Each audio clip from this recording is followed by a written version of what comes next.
Assalamualaikum warahmatullahi wabarakatuh. Nama saya Indira Zara dengan NRP 184010207. Di sini saya akan menjelaskan mengenai peta global aliansi strategik. Aliansi strategik dalam skala global dikategorikan menjadi yang pertama, ada aliansi patungan atau alliance joint venture dengan ciri mitra kerja atau partner tetap sebagai badan usaha yang terpisah. Yang kedua, ada aliansi khusus fungsional atau functional specific alliance dengan ciri tidak terjadi pemisahan badan hukum dan aliansi terbatas pada satu atau beberapa fungsi khusus tertentu.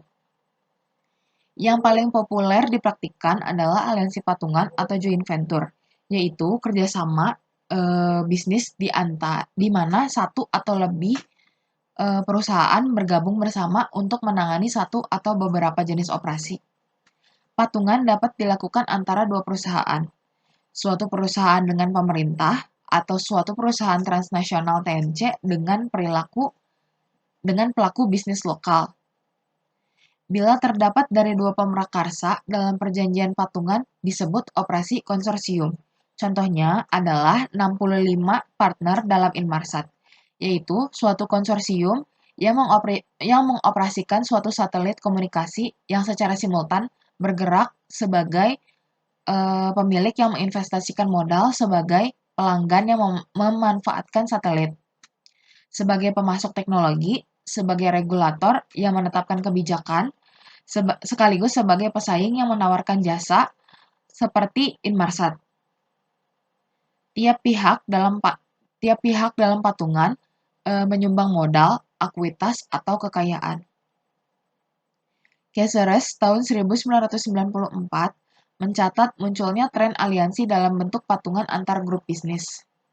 Suatu aliansi grup merupakan kumpulan perusahaan-perusahaan yang terpisah, tetapi bersatu membentuk suatu persetujuan kolaborasi. Contohnya adalah grup MIPS, Sun Microsystem, IBM, dan Hewlett Packard, yang semuanya mempromosikan RISC atau Reduced Instruction Set Computing. Perusahaan yang menjadi pusat dalam setiap grup biasanya mendesain teknologi RISC atau sistem manufaktur, memberi lisensi perusahaan semikonduktor untuk memproduksi chips, dan mensuplai sistem penjualan kembali atau sistem reseller. Yang selanjutnya ada perbedaan dari aliansi joint venture dan functional specific competitive alliance. Yang pertama ada alliance joint venture, yaitu badan hukum terpisah dengan atau kadang-kadang tanpa kontribusi ekuitas. Yang kedua, kerjasama dapat terbatas pada suatu fungsi atau mencakup fungsi yang luas.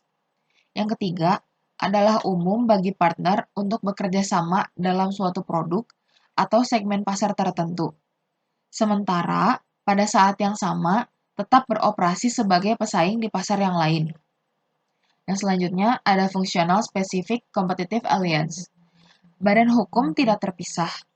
Kerjasama terbatas pada satu atau sejumlah fungsi tertentu, misalnya yang pertama dalam lead bank.